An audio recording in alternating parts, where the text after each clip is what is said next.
Alhamdulillah, pada siang hari ini menjelang zuhur, saya berada di salah satu pondok pesantren yang ternama di Lombok Utara, yaitu Pondok Pesantren Nurul Bayan. Yang dimana pondok pesantren ini tempat saya dididik, dibina, dibimbing dari karakter, disiplin, bahasa, dan lain sebagainya. Dan juga pondok ini yang ditonjolkan yang paling utama yaitu akhlak. Tapi selain daripada itu, yang kedua di sana ada bahasa, yaitu lughah. Di mana-mana pondok modern dari seluruh Indonesia ini yang paling ditonjolkan adalah bahasa. Karena al-lughatu tajul mahad. Karena bahasa itu adalah mahkota untuk pondok modern se-Indonesia.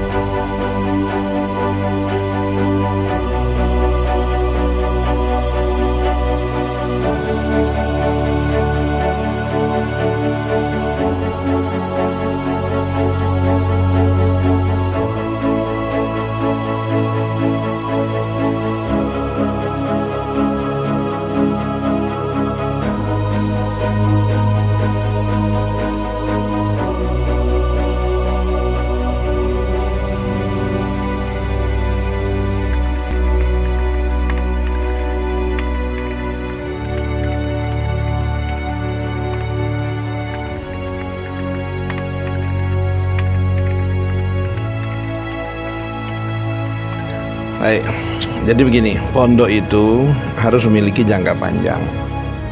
Jangka panjangnya itulah yang harus dikejar. Masalah jumlah santri itu jangan menjadi satu target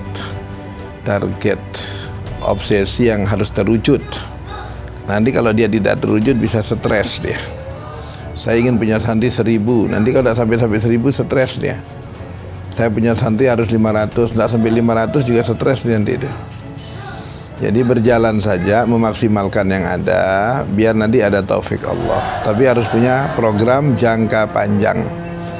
Jangka panjang itu pendidikan, pengajaran, sarana fisik, ekonomi, kemudian apalagi khidmatul ummah. Kemudian terakhir adalah kaderisasi. Nah, ini namanya program jangka panjang dia. Nah, jadi semua harus mengacu ke situ. Nah, kalau orang udah punya jangka panjang, dia akan terus bergerak menuju ke situ. Nah, adapun kegiatan harian itu sebenarnya rutinitas yang berjalan yang tidak boleh keluar dari program jangka panjangnya.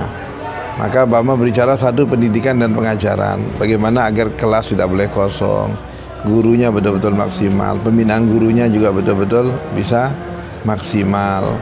Kemudian bagaimana penguatan SDM gurunya itu harus dipikirkan.